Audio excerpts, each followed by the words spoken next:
भगवत गीता का है कि वासांसि जीर्णानि यथा विहाय नवानि गृह्णाति नरो पराणि। जिस तरह से पुराने वस्त्र बदले जाते हैं, शरीर नहीं बदलता, वैसे ही मृत्यु के पश्चात शरीर बदलता है, आत्मा नहीं बदलती, आत्मा वही रहती है। तो ये समझना है। यहाँ पे परम पूज्य पूरी पीठाधीश्वर जगतगुरु शंकराचार्य भगवान पूज्यपाद स्वामी शरण सरस्वती जी महाराज जिस श्लोक को समझाते हुए कहते हैं कि शरीर के नाश से जीवात्मा का नाश नहीं होता। यहाँ ये समझना है। सरल भाषा में कैसे समझेंगे?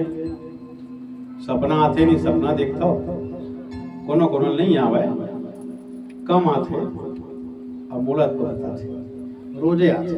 सपना ज्यादा है समझो, नींद गाढ़ा नहीं पड़ा, नींद अच्छा नहीं। बहुत सपना आना ज्यादा आना कोई अच्छी बात नहीं।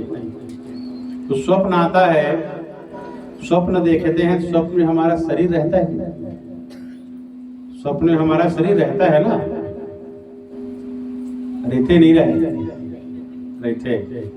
और सोए बाद उठा तक होते जिन सपना के शरीर रही से वो रहते चले जाते। सो के उठते हो तो स्वप्न का शरीर जैसे आप उठे समाप्त हो गया। तो स्वप्न में जो शरीर आपको मिला था, जागने पर वो शरीर समाप्त हो गया। आप जैसे तैसे जस के तस हो कि नहीं? सोए, स्वप्न देखे, स्वप्न का एक संसार मिला, उसमें जो हमने चिंतन किया था, जो संस्कार था, कभी भगवान को कुछ भविष्य की प्रेरणा देनी हो, वो स्वप्न देखा और जग गए। तो स्वप्ने का जो शरीर था वो समाप्त हो गया कि नहीं हो गया? सपना शरीर मर गया कि नहीं मर गया? खत्म हो गई नहीं गए, दोबारा को देखो सपना शरीर। तो जैसे सो करके उठते हैं तो स्वप्न का शरीर समाप्त होता है, हम समाप्त नहीं होते। तो स्वप्न का शरीर मरा है, स्वप्न देखने वाला आत्मा, स्वप्न देखने वाले हम नहीं मरे। तो जैसे स्वप्न के शरीर के समाप्त होने पर हमारा ये शरीर, स्थूल शरीर समाप्त नहीं होता है, आत्मा हमारी समाप्त नहीं होती है, उसी तरह जब समय पूरा होगा, ये शरीर समाप्त होगा, ये शरीर समाप्त होगा, इसको धारण करने वाली आत्मा समाप्त नहीं होगी। अब देखो आप यदि हफ्ता में एक ही बार स्वप्न देखते हो, भगवान के बस बढ़िया नींद आता है, तो महीने में 4 स्वप्न देख लिए, तो साल भर में लगभग 50 स्वप्न देख लिए कि नहीं? यदि साल भर में आपने 50 स्वप्न देखा तो 50 तो शरीर सपने का छूट गया कि नहीं? तो सपने का 50 शरीर समाप्त हुआ कि नहीं? तो स्वप्न के 50 शरीर समाप्त होने के बाद स्वप्न देखने वाला साक्षी दृष्टा ये शरीर समाप्त नहीं हुआ।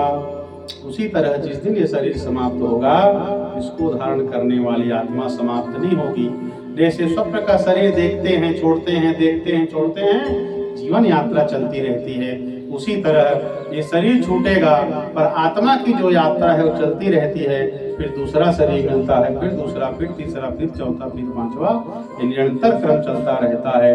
पुनरपि जननम पुनरपि मरणम पुनरपि जननी जठरे शयनम।